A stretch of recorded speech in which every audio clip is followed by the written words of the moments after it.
అందరికీ నమస్కారం. తెలుగు కథల సమాహారానికి మీ అందరికీ స్వాగతం. ఇప్పుడు మనం వినబోయే సీరియల్ కొత్తది, ప్రేమించకు పెళ్ళవుతుంది. రచన చందు సోంబాబు గారు. మరి కథలోకి వెళ్దామా? చీకటి స్వైర విహారం చేస్తోంది. అప్పుడు రాత్రి 11 దాటి కొన్ని నిమిషాలైంది. ఆ రోడ్డుకి ఇరువైపులా ఉన్న సరువు చెట్లు చీకట్లో గీజురుమని శబ్దం చేస్తున్నాయి. కీచురాళ్ల మోత పిరికి వాళ్ల గుండెల్లో భయాన్ని గుమ్మరిస్తోంది. సాయంత్రం తెరిపి ఇవ్వకుండా కురిసిన వాన వల్ల రోడ్డు బురదగానూ ఉంది. జాగ్రత్తగా నడిచిన కాలు జారి పడేలా ఉంది. ఆ ఊరికి చివరగా ఉంది భాస్కరపురం. దానికి నక్కల తోట అన్న వాడుక పేరు కూడా ఉంది. నిజానికి 10-15 ఏళ్ల క్రితం అదొక అడవి లాంటి ప్రదేశం. తర్వాత అక్కడ ఇళ్ళు వెలిశాయి. జనం నివసించడం ప్రారంభించారు. ఊరికి దూరంగా ఉండడం చేత మనసుకు ఉల్లాసాన్ని కలిగించే చల్లని గాలి, జనసమర్థత తక్కువగా ఉండటం చేత ప్రశాంతత అక్కడ చోటు చేసుకున్నాయి. అక్కడికి కాలేజీ దగ్గరని, వాతావరణం చదువు సంధ్యలకు అనువుగా ఉంటుందని విద్యార్థులు ఎక్కువగా ఆ ప్రదేశాన్ని ఇష్టపడతారు.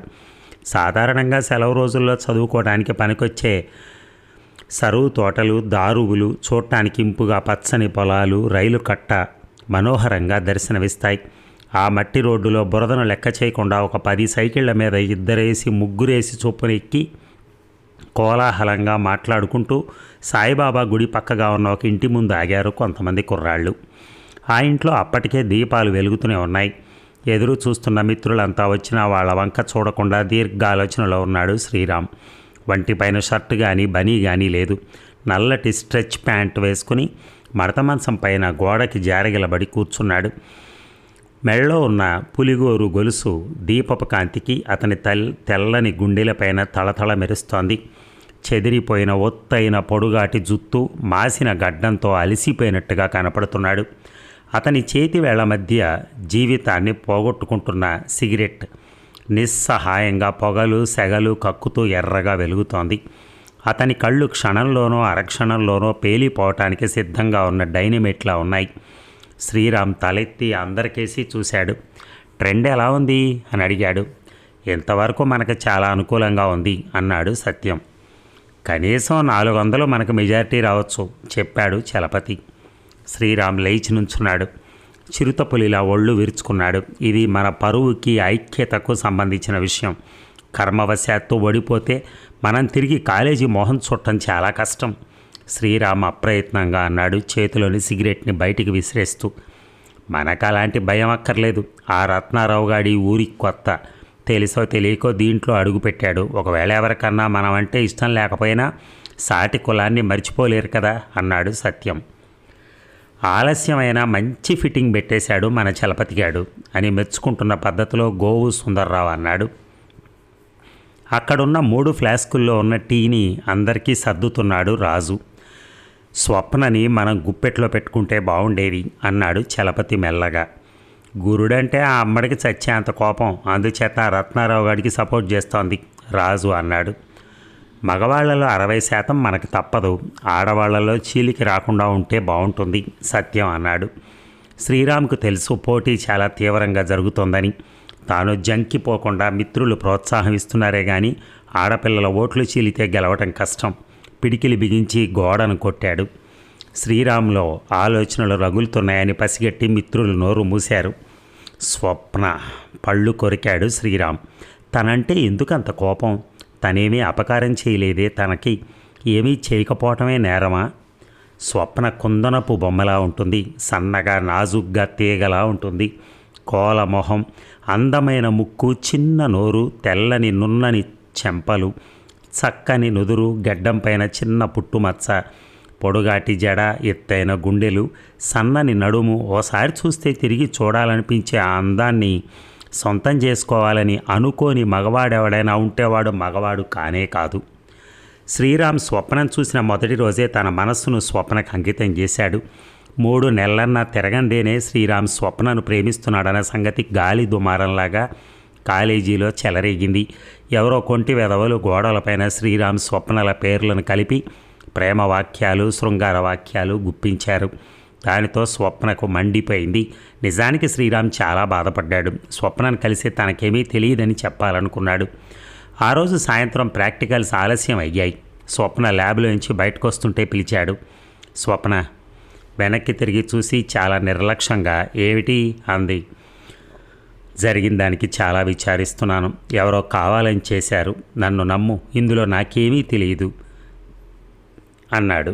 జుగుప్సతో కూడిన చూపును విసిరింది స్వప్న. అంతకంటే ఏం చెప్తావు? అయినా చేతగాని వాళ్ళు ఇంతకంటే ఏం చేయగలరు అంది. శ్రీరామ్ కోపంగా అన్నాడు. నీకు సంజాయిషి ఇచ్చుకోవాలని నేను రాలేదు. జరిగిన దానికి విచారాన్ని తెలియజేయటానికి వచ్చాను. That's all. చేయదలుచుకున్నది చేసి ఏవి ఎరగనట్టు చెప్పడానికి సిగ్గుండాలి. ఎవరైనా సరే మనసులో ఉన్న మాటను ధైర్యంగా చెప్పాలి. పిరికి వాళ్ళన్నా చాటుమాటుగా ఇలాంటి పిచ్చి పనులు చేసేవాళ్ళన్నా నాకు అసహ్యం. ఇది ముమ్మాటికి నీ పనే. అడ్డదారిలో నా మనసును తెలుసుకోవాలని నువ్వు ఆడిన నాటకం ఇది. చూడు, నువ్వంటే నాకు అసహ్యం. దయచేసి వెళ్ళిపో.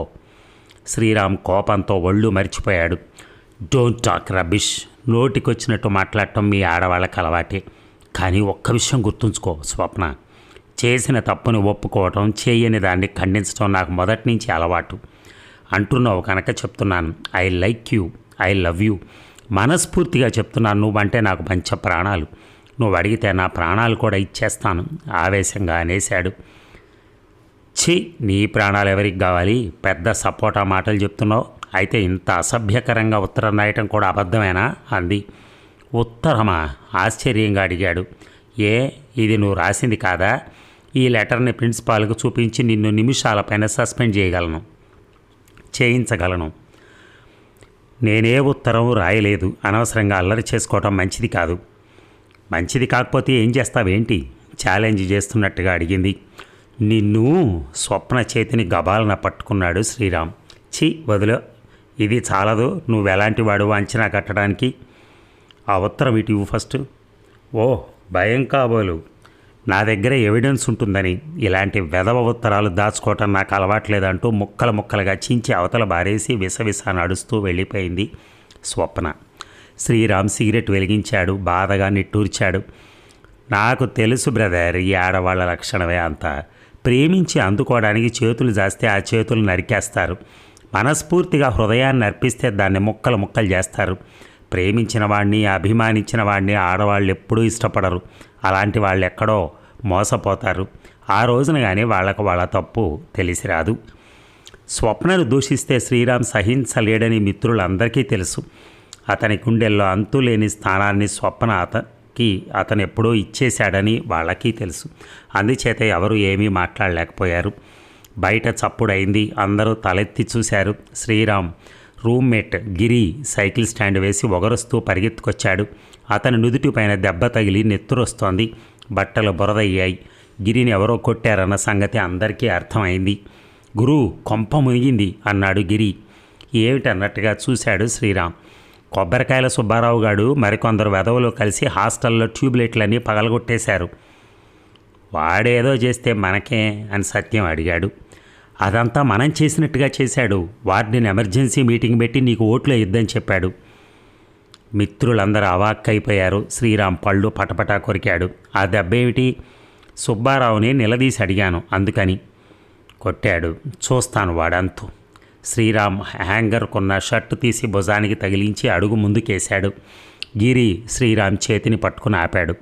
తొందరపడకు, తెల్లారితే పోలింగ్ ఉంది. ఇప్పుడు ఏ అఘాయిత్యం చేసినా అది మనకు మంచిది కాదు. ప్లీజ్, నీ మీద ఉన్న అభిమానం కొద్దీ చెప్తున్నాను. నాకు ఇలా జరిగినందుకు నేనేమీ బాధపట్టలేదు. ఈ రాత్రికి రెస్ట్ తీసుకో అన్నాడు గిరి. మిగిలిన వాళ్ళు అదే మంచిదన్న నిర్ణయానికి వచ్చారు. మరికొంతసేపు కూర్చుని రాజకీయాల గురించి, అందులో ఉన్న పట్టు విడుపుల గురించి మాట్లాడి తర్కించుకుని అందరూ వెళ్ళిపోయారు. ఆ రాత్రి శ్రీరామ్కి నిద్ర కరువైంది. పిచ్చి పిచ్చి ఆలోచనలతో తనకు అడ్డొస్తున్న మనుషుల్ని, అకారణంగా తన పైన ద్వేషం పెంచుకుని తనను ఏడిపిస్తున్న స్వప్నని ఏదో చేసేయాలన్న కసి, ఆవేశం అతన్ని వెంటాడసాగాయి. ఇక ఉదయం 10 గంటలకు పోలింగ్ మొదలవుతుంది. అంచేత 7:30 కల్లా కాలేజీ దగ్గరికి వచ్చేస్తానని మిత్రులకు చెప్పాడు శ్రీరామ్. రూమ్కి తాళం వేసి సైకిల్ తీసుకుని బయలుదేరబోతూ పక్కింటికేసి చూశాడు శ్రీరామ్. కస్తూరి పూల మొక్కలకు నీళ్లు పోస్తోంది. శ్రీరామ్ సన్నగా నవ్వుకున్నాడు. కస్తూరి శ్రీరామ్ అద్దెకుంటున్న ఇంటి పక్క డాబాలోనే ఉంటుంది. శ్రీరామ్ గది నుంచి బయటికి వెళ్ళేటప్పుడు తిరిగి అతని గదికి వచ్చే వేళకి గోడ మీద మోచేయి ఉంచి అతన్ని తినేసేలా చూస్తూ అదోలా నవ్వుతూ ఉంటుంది. కస్తూరి దినచర్యలో అదొక భాగం అయిపోయింది. ఆ ఇంట్లో ఉండేది కస్తూరి ఒక్కతే కాదు. కస్తూరితో పాటుగా వాళ్ళ నాన్న పోస్ట్ మాస్టర్, అమ్మ ఎలిమెంటరీ స్కూల్లో పంతులమ్మ, అన్న జులాయి వెధవ ఎస్ఎల్సి 5 సార్లు తప్పాడు, చెల్లి గొంతు చండాలం, పాటలు పాడి చుట్టుపక్కల జనాన్ని హత్యలు చేయటం ఓ చిట్టి తల్లికి చెడ్డ హ్యాబీ. ఆ చిట్టి తల్లికి వీళ్లతో పాటు కుక్క చెత్త కుండీల దగ్గర ఉండదగ్గది ఉంటున్నారు. కస్తూరి శ్రీరాముని చూసింది. ఆ మరుక్షణమే ఆ పిల్ల మొహం మతాబులా వెలిగిపోయింది. కస్తూరి అనాకారి కాదు, అలాగనే అందగత్తె కూడా కాదు. ఆకర్షణగా ఉంటుంది. నొక్కుల జుత్తు, పొట్టి జడ, నల్లని చెక్కిళ్ళు, కొన తేలిన ముక్కు, బ్లాక్ మాలీ చేప పిల్ల లాంటి నల్లని కళ్ళు తరచుగా కంగారు పడుతూ ఉంటాయి. ఎక్కి పెట్టిన విల్లుల్లా ఉన్న ఆ పెదవులు క్షణంలోనో మరుక్షణంలోనో ఏ అస్త్రాన్ని ప్రయోగిస్తాయో చెప్పటం కష్టం అన్నట్టుగా అదురుతున్నాయి. గట్టు తెంచుకుని బయటపడాలని చూసే వరదల ఎత్తైన గుండెలు పైకి ఉబుకుతున్నాయి. పిడికిలిలోకొచ్చే సన్నని నడుము చామాను ఛాయ రంగులో నీరెండ పడి నిగనిగలాడుతోంది. కస్తూరి గోడ దగ్గరికి వచ్చి నుంచుంది. పెదవులు వంకర్లు తిరిగిపోయేలా నవ్వింది ఓసారి. కనురెప్పలు రెపరెపలాడాయి, బొగ్గలు సొట్టల పడ్డాయి. ఈవేళ మీ ఎలక్షన్ కదూ అడిగింది కస్తూరి. అవును అన్నాడు. నువ్వు తప్పకుండా గెలుస్తావు అంది. థ్యాంక్స్. ఆ వర్ది మాట నాకెందుకు, గెలిస్తే నువ్వేమిస్తావో చెప్పు, ఆ ఒట్టి మాట నాకెందుకు, నీకేం కావాలో నాకెలా తెలుస్తుంది అన్నాడు. నేను అడిగింది ఇస్తావా? ఆహా, అయితే నాకు కావాల్సినప్పుడు అడిగి తీసుకుంటాను, మళ్ళీ ఇవ్వను అనకూడదు అంది కళ్ళు గిరగిరా తిప్పుతూ. అలాగేలే అంటూ ముందుకెళ్ళబోయాడు. ఏయ్ నిన్నే. ఏమిటి? మనసులో ఉన్న కోరికను ఎవరితోనైనా చెప్పుకుంటేనే ఫలితం దక్కుతుంది. నిన్న మా జామ చెట్టుకేసి దొంగ చూపులు చూస్తున్నావు, ఆ కాయలు కానీ కావాలా? అభిమానంతో ఇస్తానంటే ఎవరు కాదంటారు. అయినా ఇంతకాలం చెట్టును చూసి సంతోషపడ్డానే కానీ కాయల్ని మాత్రం రుచి చూడలేకపోయాను అన్నాడు కొంటెగా. ఇప్పుడు ఇవ్వనా అడిగింది. ఎలా? ఇప్పుడు బయటికెళ్తున్నాగా, తర్వాత ఇద్దుగానిలే అన్నాడు. మొహమాట పడకుండా అడుగు, మళ్ళీ చెప్తున్నాను, నువ్వు తప్పక గెలుస్తావు అంది కస్తూరి చిలిపిగా నవ్వుతూ. శ్రీరామ్ కాలేజీ ఎదురుగా ఉన్న చంద్రం హోటల్లో అడుగుపెట్టాడు. అప్పటికే అక్కడ అతని అనుచరులు సమావేశమయ్యారు. రత్నారావు పార్టీ వాళ్ళు కూడా చేరారు. ప్రతి కుర్రాడిని ఆడపిల్లని చాలా గౌరవంగా మర్యాదగా సంబోధిస్తున్నారు. ఎవరికి వాళ్లే వాళ్ళ అభ్యర్థికి ఓటు చేయమని బ్రతిమలాడుతూ చెప్తున్నారు. రత్నారావు వర్గంలో వాళ్ళు శ్రీరామ్ని అతని మిత్రుల్ని రెచ్చగొట్టడానికి మాటలు విసురుతున్నారు. అయినా శ్రీరామ్ పట్టించుకోలేదు. ఆ హోటల్ చంద్రాన్ని అందరూ బాబాయ్ అని పిలుస్తారు. కాలేజీ ముందు అతను ఆ హోటల్ని బతుకు తెరువు కోసం పెట్టినా బిల్లు ఇంత అని ఎవరికీ చెప్పడు. కాఫీ టిఫిన్ కొట్టేసి వెళ్ళిపోవటం, నెలాఖరులో ఎవడికి దోచినంత వాడు తెచ్చిస్తే అదే తీసుకుంటాడు. మొదటి నుంచి శ్రీరామ్ అంటే చంద్రానికి వల్ల మాలిన ఇష్టం. శ్రీరామ్ని లోపలికి తీసుకెళ్ళాడు చంద్రం. చూడరా, పరిస్థితి నీకు అనుకూలంగా లేదు. ఏకు మేకైనట్టు ఈ రత్నారావు గాడు మితిమీరిపోతున్నాడు. చిలకలపూడి అమ్మాయి గాడిని, పాత రామన్నపేట తాతయ్య గాడిని తీసుకొచ్చాడు. తెగింపు పనులేమీ చేయకురా అన్నాడు. లేదు బాబాయ్, ట్రెండ్ ఒక్కసారిగా మారిపోయింది. నిన్న సాయంత్రం వరకు నాకు చాలా అనుకూలంగా ఉన్నవాళ్ళు రాత్రి నుంచి అటు తిరిగిపోయారు. సరే, ఏమైతే అదయింది. గెలుపు ఓటమి అనేవి దైవాధీనాలు. నువ్వు మాత్రం ఏమీ తొందరపడకు అన్నాడు బాబాయ్. శ్రీరామ్కి చాలా నిరుత్సాహంగా ఉంది. క్యాంటీన్లో కూర్చొని చూస్తుంటే గేటు దగ్గర నుంచి కాలేజీ కారిడార్ వరకు చాలా సందడిగా, అదొక పండగలా ఉంది. రోజూ కనపడని అందం ఆ వాతావరణంలో కనిపిస్తున్న అతని గుండెల్లో మాత్రం గుబులు ప్రారంభమైంది. రిక్షాలోంచి స్వప్న దిగింది. రత్నారావు ఏ మూల నుంచో హఠాత్తుగా అక్కడ ప్రత్యక్షమయ్యాడు. చిరునవ్వుతో రత్నారావుని విష్ చేసింది స్వప్న. రత్నారావు ఇంచుమించు స్వప్నని తగులుతున్నట్టుగా పక్కనే నడుస్తున్నాడు. శ్రీరామ్కి గుండెల్లో బాకు దిగినట్టయింది. ఆ దృశ్యాన్ని చూడకుండా తన కళ్ళు పేలిపోతే బాగుండనిపించింది. లోపలికి వెళ్దామా గిరి అడిగాడు. నీరసంగా లేచి నుంచున్నాడు శ్రీరామ్. 10 గంటల నుంచి 11 గంటల వరకు ఫస్ట్ అవర్లో పోలింగ్ జరిగింది. మిత్రులు చేసిన సర్వే ప్రకారం తనకు బాగానే పోలైనట్టు విన్నాడు శ్రీరామ్, గిరి, సత్యం, చలపతి మరికొంతమంది కలిసి కారిడార్ దగ్గరున్న గాంధీ బొమ్మ దగ్గరికి వచ్చారు. స్వప్న మేడమెట్లను ఆనుకుని గ్రీకు శిల్పంలా నుంచునుంది. స్వప్న పక్కనే ఆవిడ ఫ్రెండ్స్ సుష్మా, భానుమతి, మాయా ఉన్నారు. వాళ్ల ముందు రత్నారావు బుద్ధిమంతుల్లా నుంచున్నాడు. అడ్వాన్స్గా మీకు కంగ్రాచ్యులేషన్స్ అందజేస్తున్నాను అంటూ గార్డెన్లో పూసిన తెల్ల గులాబీల గుత్తిని రత్నారావుకు అందిస్తోంది స్వప్న. కథ చాలా జోరుగా ఉంది అన్నాడు సత్యం. లేదు, గురుణ్ణి రెచ్చగొట్టడానికి వాడితో చనువుగా ఉన్నట్టు నటిస్తోంది. చలపతి అనుమానాన్ని వ్యక్తం చేశాడు.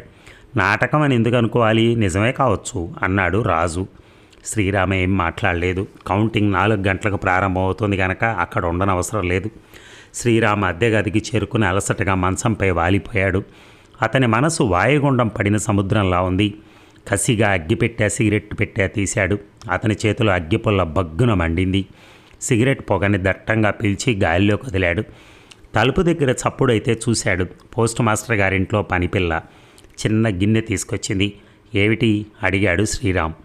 కస్తూరమ్మగారు మీకు జున్ను పంపించారు అంది. అక్కడ పెట్టి వెళ్ళు అన్నాడు. శ్రీరామ్కు తెలుసు పిచ్చి కస్తూరి తనంటే పడి చస్తుందని. కానీ కస్తూరి పైన అతనికి ఏ విధమైన అభిప్రాయమూ లేదు. అతని మనసులో స్వప్న ఒక్కతే చోటు చేసుకుంది. శ్రీరామ్ గిన్నెని చేతిలోకి తీసుకుని చూశాడు. జున్ను ముక్కలు మృదువుగా నున్నగా ఆడపిల్ల చిక్కిళ్లలా మెరుస్తున్నాయి. ఇక శ్రీరామ్ 42 ఓట్ల తేడాతో ఓడిపోయాడు. అతను అద్దె గదిలోంచి కదలలేదు. గదంతా సిగరెట్ పీకలతో నిండిపోయింది. చలపతి, సత్యం, రాజు, గిరి అందరూ మౌనంగా కూర్చున్నారు. శ్రీరామ్ ముందు ఏం మాట్లాడటానికి ఎవరికి దమ్ములు లేకపోయాయి. శ్రీరామ్ గుండెలు మండిపోతున్నాయని అందరికీ తెలుసు.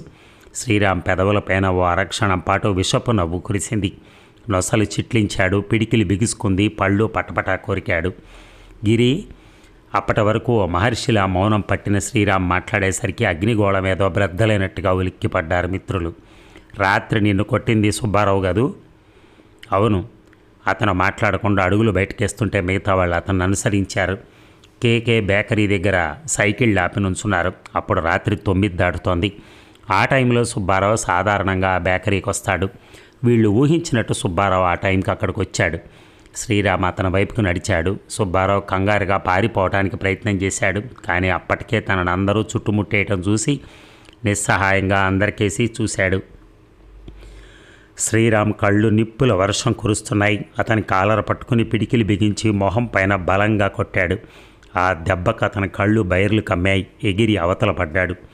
రాజు, సత్యం, చలపతి అతన్ని బూటు కాళ్లతో కుమ్మేశారు. ఇక ఎన్నికల సమరం ముగిసి నెల దాటింది. అయితేనే పోటీ పడ్డ అభ్యర్థుల మధ్య, వాళ్ళు స్నేహితుల మధ్య విరోధం మాత్రం రోజు రోజుకి పెరిగిపోతోంది. మాటల విసురులు, పోట్లాటలు, చిన్న చిన్న దెబ్బలాటలు ఆ మూలో ఈ మూలో జరుగుతూనే ఉన్నాయి. శ్రీరామ్కి రత్నారావుకి మధ్య మాటలు జారవేసే వాళ్ళు ఎక్కువైపోయారు. ఎక్కడో పల్లెటూరు నుంచి వచ్చి హీరోలా వెలిగిపోతున్న రత్నారావును చూస్తే శ్రీరామ్కి అరికాలి మంట నెత్తికెక్కుతోంది. వీటన్నిటికంటే స్వప్న రత్నారావు పట్ల స్నేహభావాన్ని పెంచుకోవటం భరించలేకపోతున్నాడు. రోజు చెవులకు వినపడే మాటల్ని బట్టి స్వప్న రత్నారావును ప్రేమిస్తుందేమో అన్న అనుమానం కూడా కలుగుతోంది. శ్రీరామ్కు కలిగిన అనుమానాలకి కారణాలు లేకపోలేదు. స్వప్న ఇంటికి రత్నారావు అడపాదడపా వెళ్తున్నాడు. ఇద్దరిని ఈ మధ్య ఏదో సినిమా హాల్లో ఒక ఫ్రెండ్ చూశాడు. వాళ్ళు మంగినపూడి బీచ్కి వెళ్ళినట్టు ఇంకెవరో చెప్పారు. రత్నారావు గురించి శ్రీరామ్కు తెలుసు. పాపభీతి లేని పశువు రత్నారావు. ఆడపిల్లల జీవితాలతో ఆటలాడటం వాడి హాబీ అని తెలుసుకున్నాడు. జోదం, తాగుడు, వ్యసనాలన్నీ ఉన్నాయి. అవి కంటితో చూస్తే తెలిసే నిజాలే, కానీ ఎవరన్నా చెబితే నమ్మటం కష్టం. కారణం రత్నారావు నటిస్తాడు. జీవితంలో నటించే మనిషి ఎప్పుడో అప్పుడు దెబ్బ గ్యారంటీగా తింటాడని శ్రీరామ అభిప్రాయం. చేప పిల్ల గాలానికి చిక్కుకోకముందే దాన్ని రక్షించుకోవాలి. రత్నారావు దయాదాక్షిణ్యం లేని వేటగాడనే సత్యాన్ని స్వప్న తెలుసుకోవాలి.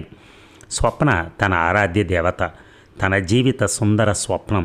ఆ స్వప్నంలో తన సర్వస్వమును. స్వప్న తన ప్రాణం. తన బతుకే స్వప్న కోసం తన ప్రాణాన్ని కూడా లెక్క చేయడు. కానీ స్వప్నకు తనంటే అసహ్యం, జుగుప్స. తెలిసి కానీ తెలియక కానీ ఆవిడకు తనేమీ ద్రోహం చేయలేదు. ప్రాణంతో సమానంగా ప్రేమిస్తున్నాడు. ప్రేమే కానీ మరొకటి కాదని స్వప్నకి ఎలా తెలుస్తుంది? స్వప్న రత్నారావు వల్ల పూర్తిగా పడకముందే వాడి ఉచ్చు నుంచి రక్షించాలన్న నిర్ణయానికి వచ్చాడు శ్రీరామ్. పరాసుపేట నాయర్ కొట్టు సెంటర్ దగ్గర నుంచున్నాడు శ్రీరామ్. అక్కడ నుంచున్న 20 నిమిషాల్లోనూ 6 సిగరెట్లు కాల్చాడు. నోరు పచ్చి చేదుగా ఉంది. నాయర్ కొడుకు అందించిన సోడా నీళ్లు పుక్కిలించి ఊశాడు. 2 రోజుల నుంచి భోజనం మానేసి సిగరెట్లు ఎక్కువగా కాల్చడం చేత వికారంగానూ కడుపులో తిప్పేస్తున్నట్టుగానూ ఉంది. శ్రీరామ్ నొసలు ముడిపడ్డాయి. రత్నారావు మెల్లగా నడుస్తూ వస్తున్నాడు. చేతిలో సగం కాలిపోయిన సిగరెట్ పీకని కాలి కింద వేసి నలిపేశాడు శ్రీరామ్. రత్నారావు తనను దాటిపోబోతూ అదోలా నవ్వుకోవటం శ్రీరామ్ గమనించాడు. అతని పక్కగా నడుస్తూ అన్నాడు, నీతో మాట్లాడాలి. ఇద్దరు రిజిస్ట్రార్ ఆఫీస్ రోడ్డు వైపుకి తిరిగారు. ఏమిటి?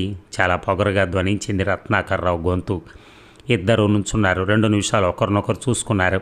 ఎవరి మట్టికి వారికి ఆ చూపులు ఇబ్బందిగానే ఉన్నాయి. ఒకళ్ళ ముందు ఒకళ్ళు దోషులు అనుంచోవటం ఇద్దరికీ నామోషిగానే ఉంది. నువ్వు స్వప్నతో మాట్లాడటానికి వీల్లేదు శ్రీరామ్ అన్నాడు. రత్నారావు తమాషాగా నవ్వాడు. ఆ మాట చెప్పడానికి నువ్వెవడివి? స్వప్నని నేను ప్రేమిస్తున్నాను, కానీ స్వప్నకు నువ్వంటే అసహ్యం. అది నీకు అనవసరం. ఇది నీకు అనవసరమే. కోరి చిక్కుళ్ళు కొని తెచ్చుకోవడం మంచిది కాదు శ్రీరామ్ హెచ్చరికగా అన్నాడు.